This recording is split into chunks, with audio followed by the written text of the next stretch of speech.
हमारे YouTube channel फनमेंट कहानियों में आप सभी का स्वागत है।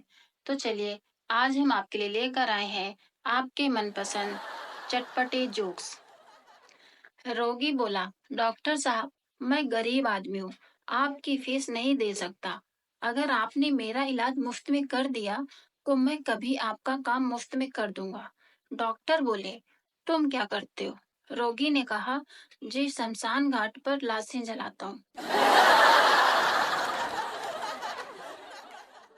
पति बोला, अब बताओ भुलक्कड़ कौन है? तुम बस में अपना छाता छोड़कर चली आ रही थी। मैं उसे तो ले ही आया, साथ ही अपना छाता भी लाना नहीं बोला।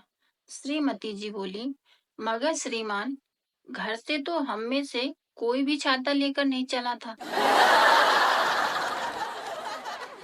ऑफिसर बोला, एक दिन जब मैं अकेला जंगल में जा रहा था तो मुझे दौड़ाकू मिले और मेरी घड़ी, रुपया और माल सब कुछ ले गए।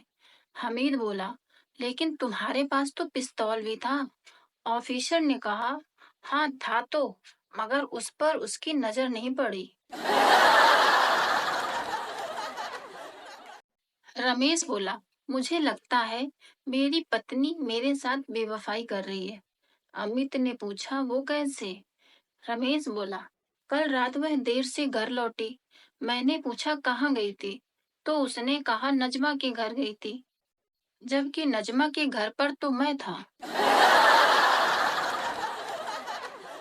दुकानदार बोला, माफ कीजिए, नशाबंदी के कारण आपको हम शराब नहीं दे सकते। ग्राहक बोला, मगर इस अलमारी में तो शराब रखी है। दुकानदार बोला, यह उन लोगों के लिए है जिन्हें सांप बिच्छू काट ले। ग्राहक बोला, इधर सांप बिच्छू कहाँ मिलेंगे? एक अभिनेता से उसके पुत्र ने पूछा, इतनी गर्मी में कार की खिड़कियों के पर्दे और शीशे क्यों चढ़ा रखे?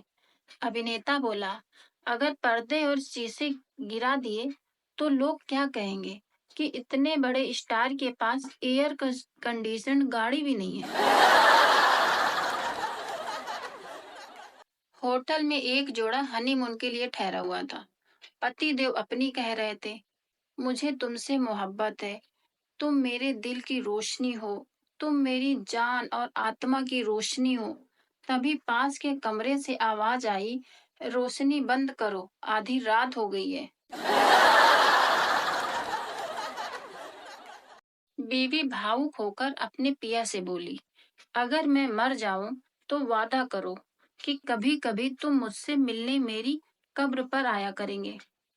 पिया बोला, कभी कभी नहीं, रोज ही आ जाऊंगा।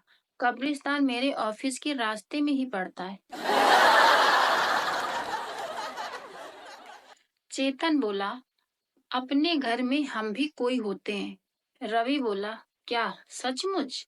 चेतन ने कहा, और क्या, हर रोज मेरी पत्नी रसोई से पुकारती है, जरा खाना बनाकर बर्तन साफ कर दो। राजेश बोला, यार तुम्हारे हाथ इतने काले और गंदे क्यों हैं? राकेश ने कहा, मैं अपनी पत्नी को स्टेशन पर छोड़ने गया था। राजेश बोला, तो उससे हाथों पर क्या फर्क पड़ता है?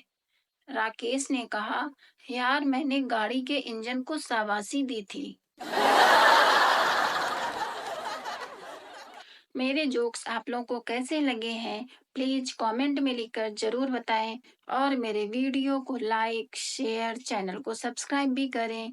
मिलते हैं नेक्स्ट वीडियो में, तब तक के लिए बाय।